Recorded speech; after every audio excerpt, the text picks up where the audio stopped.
अस्सलाम वालेकुम रहमतुल्लाहि व बरकातुहू। आज जिस टॉपिक पर बात करनी है वो है सोलर प्लेट के खरीदने से पहले की बात कि हमें सोलर प्लेट खरीदने से पहले क्या क्या चीज़ मालूम होनी चाहिए। तो उसमें सबसे पहले वो लोग हैं जिनके पास घर में ना तो यूपीएस है, ना कोई बैटरी है, ना उनके पास एसी डीसी फैन है।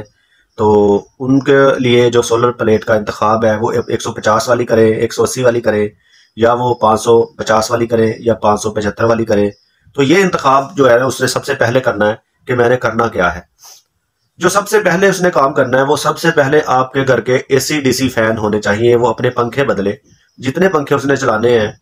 हर घर में तकरीबन 3 पंखों की डिमांड ज्यादा होती है, 3 या 4। तो 4 पंखों के लिए ये वीडियो मैं बनाऊंगा, एसी डीसी फैन। जब तक आप एसी डीसी फैन नहीं लेते तो आप समझे कि आप अपने आप को एक उलझन में डालेंगे। आपको चाहिए कि आप एसी डीसी फैन सबसे पहले चेंज करें, उसके बाद सोलर प्लेट का इंतखाब करें।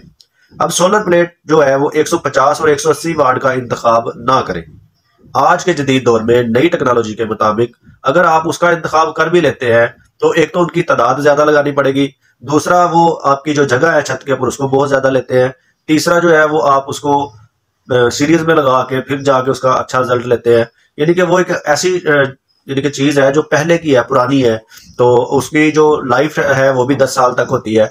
ये जो नई सोलर प्लेट आई है 575 वाट, 550 वाट, कैनेडियन में ले लें, जिनको में ले लें, तो इनका जो एम्पेयर है वो बहुत अच्छा है, करंट बड़ा अच्छा है। वोल्टेज की वजह से इसका अच्छा बैकअप मिलता है, इसके वोल्टेज ज्यादा होते हैं जिसकी वजह से इसके थोड़े एम्पेयर भी हमें ज्यादा बिजली देते हैं। तो मैं सब दोस्तों को यही कहूंगा कि वो छोटी प्लेट की तरफ, सस्ते काम की तरफ फिलहाल ना जाए, क्योंकि जितने में आपने छोटी प्लेट लगानी है उतने में आपने ये बड़ी प्लेट लगाकर ज्यादा करंट हासिल कर लेना है, और ये आपके लिए ज्यादा फायदेमंद है। अब ये जो सोलर प्लेट है ये तकरीबन 30,000, 28,000, 25,000 इसके रेंज में मिल रही है। ये जो 550 और 575, 585, ये जब आप लेने जाएंगे आपको पता चल जाएगा इसका ये रेट चल रहा है।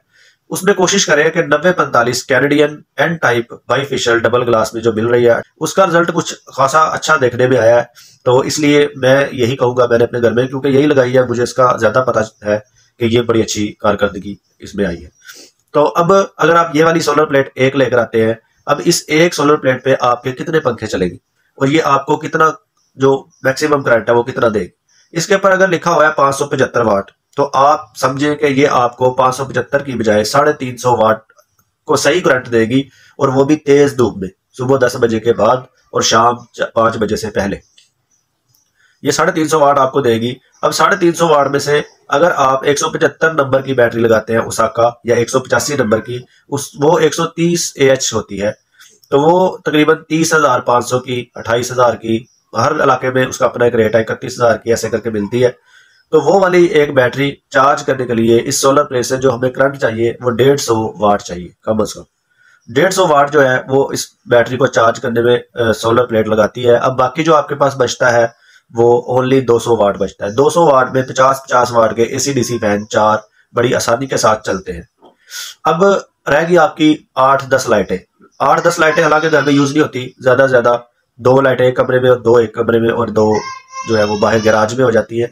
लाइटों का इतना ज्यादा प्रॉब्लम नहीं होती, क्योंकि जैसे ही आपकी बैटरी थोड़ी सी चार्ज हो जाती है तो जहां पे आपका एमपीपीटी चार्ज कंट्रोलर 150 वाट लेता है वहीं पे वो 100 वाट पे आ जाता है, और जो 50 वाट बचते हैं आप उसके साथ बड़ी इजीली वो अपने बल्ब इस्तेमाल कर सकते हैं। बैटरी लगी होती है, बल्बों को आप ऐसे भी इस्तेमाल कर लें, क्योंकि आपने कौन सा इन टाइम 4 पंखे ही चलाने होते हैं। एक पंखा बंद कर लें तो वो आपके 8 बल्ब 7 बल्ब आराम से ऑन रहेंगे, कोई प्रॉब्लम नहीं होगी। तो जब जैसे ही आपको लगे कि हमारी बैटरी 2-3 घंटे में फुल हो गई है, तो उसके बाद आप 4 पंखे चलाएं और सारी लाइटें चलाएं, फिर आपके पास शाम तक बिल्कुल इजी आपके पास करंट मौजूद होगा और आप ये काम कर सकेंगे। उसमें जब आप सोलर प्लेट लेने के लिए जाते हैं उसमें हमने देखना क्या होता है, हमने कैसे चेक करना है कि ये वाकई ही हमारे लिए अच्छी प्लेट है और ये सही है। यही जो पहले मैंने कहा वो नाम तो सब आपके साथ लेंगे, मगर आपने करेक्ट साइज चेक करना है कि वाकई क्या वो 9045 साइज है उस प्लेट का। उसके जो सेल है वो ब्लैक कलर के होने चाहिए। उसके अंदर जो उसकी लाइनें हैं, कैनेडियन बाईफिशियल अगर आप ले रहे हैं तो वो 16 लाइनों वाले होने चाहिए। उसके बाद जब आप उसके उलट बैक की तरफ पर्ची लगी होती है, एक चिट लगी होती है, उसके ऊपर वोल्टेज चेक करने होते हैं आपने कि कितने वोल्ट की है और कितने एम्पेयर की है। उसमें 13 एम्पेयर और 44 वोल्ट लिखे होते हैं, तो या फिर 14 एम्पेयर और वोल्ट की तादाद कम होती है, ऐसे करके उन्होंने उसको 575 या 600 ऐसे करके वो लगा होता है, उसका वो काम होता है। अब वो जो कुछ लिखा होता है हमारे पास उसकी मैक्सिमम जो पावर पहुंचती है वो 9 एम्पेयर और 44-40 वोल्ट की हमें मिलती है। इसी को हमने रन करना होता है और जब ये हमारे एमपीपीटी में लगती है तो हमें पूरा करंट मिलता है। हमें इसका पता होना चाहिए कि हमें इतने, इससे ज्यादा ये नहीं देगी। वो चाहे कहते रहे 14 एम्पेयर देगी, ऐसे करेगी वैसे करेगी, वो पता है कि इतने ही देने हैं उसमें। अच्छी धूप में वो 9 एम्पेयर 10 एम्पेयर तक बच जाती है, उसके बाद लो हो जाते हैं एम्पेयर। तो इसका आपने ख्याल करना है कि वो सोलर प्लेट अगर आप लेंगे तो अब उसके खर्चे की तरफ आ जाते हैं, इसके ऊपर खर्च कितना आएगा। जैसे मैंने कहा कि एक सोलर प्लेट 30,000 रुपए की, वो कम और ज्यादा आपके इलाके के हिसाब से हो सकते हैं। दूसरे नंबर पे एमपीपीटी कंट्रोल चार्जर, एक आप रेगुलर ले लें, महंगे वाला ना लें। आप कम से कम 70 से 80 एम्पेयर वाला एमपीपीटी चार्ज कंट्रोलर लें, जिससे आपकी जो बैटरी है वो अच्छी, यानी कि जब उसको ज्यादा चाहिए होगा करंट तो वो ज्यादा देता है, जब उसको नॉर्मल करंट चाहिए तो वो नॉर्मल देता है, जब वो फुल हो जाती है तो वो उसको चेक करता है, बस हल्का सा करंट देता है। आपके एम्पेयर वो आपको आपके लिए छोड़े रखता है कि आप उसको इस्तेमाल करें। बैटरी वो आपकी एमपीपीटी फुल रखता है। एमपीपीटी जो आप लेंगे वो 13,500 या 14,000 तक नाम लोकल मिल जाता है। तो उसमें आपने नॉन हाइब्रिड नहीं लेना, हाइब्रिड लेना है। हाइब्रिड के दो फायदे हैं, अगर आप उसको यूपीएस के साथ अटैच ना भी करें तो उसका फिर भी फायदा है। अगर आप यूपीएस के साथ अटैच करेंगे उसका फिर भी फायदा है। यूपीएस के बगैर उसका क्या फायदा होता है कि जो लोड आपने चलाना होता है वापटा वाला, आप उसके ऊपर जहाँ पे उसको आउटपुट निकालता है वो स्विच वहां लगा दे तो वो सुबह के टाइम ऑटोमेटिक आपका जो वापटा वाला लोड है उसको बंद कर देता है और जो डीसी लोड है उसको ऑन कर देता है। उसका ये फायदा होता है। डीसी लोड जब आपने चलाना है उसके लिए आपको एक पीएमडब्ल्यू लेना पड़ेगा। पीएमडब्ल्यू का ये फायदा होता है वो आपकी बैटरी को बिल्कुल लो नहीं होने देता। यानी कि कुछ लोग ऐसे होते हैं कि वो उसकी कैपेसिटी से ज्यादा लोड इस्तेमाल कर रहे होते हैं, यानी कि बादल है ऊपर ऊपर, बैटरी आपकी सही चार्ज नहीं थी, आपने रात में बैटरी का ज्यादा इस्तेमाल कर लिया था, सुबह उठे हैं तो बादल थे, आपकी बैटरी और वीक होती होती वो जब डीप डिस्चार्जिंग में जाती है तो वो दोबारा उसकी हालत खराब हो जाती है, वो सही नहीं चलती। तो इससे बचाने के लिए पीएमडब्ल्यू का इस्तेमाल किया जाता है और वहीं से ही अपना लोड डीसी चलाया जाता है, जिससे ये फायदा होता है कि आपके जो पंखे हैं वो ऑटोमेटिकली डीसी लोड पे चले जाते हैं, आपको कुछ नहीं करना पड़ता, वो खुद ही हर रोज उस पे चले जाते हैं डीसी पे, खुद ही वापटा पे। हाइब्रिड नॉन हाइब्रिड का ये फर्क होता है। हाइब्रिड एमपीपीटी ले वो ज्यादा फायदेमंद है। अब आ जाए आपका जो बैटरी का साइज है वो क्या होना चाहिए। बैटरी का साइज 130 AH ये होना चाहिए। 175 नंबर की, 185 नंबर की या 190 नंबर की ओसाका की बैटरी ये आपने खरीदनी है, तकरीबन 30,000 रुपए की है। सोलर फैन अगर आप 30 वाट के अल खुर्शीद वालों के लेते हैं वो तकरीबन 10,000 रुपए का है, और अगर आप लोकल लेते हैं 2 साल गारंटी वाला वो 50 वाट लेता है तो वो तकरीबन 6,500 या 7,000 रुपए का है।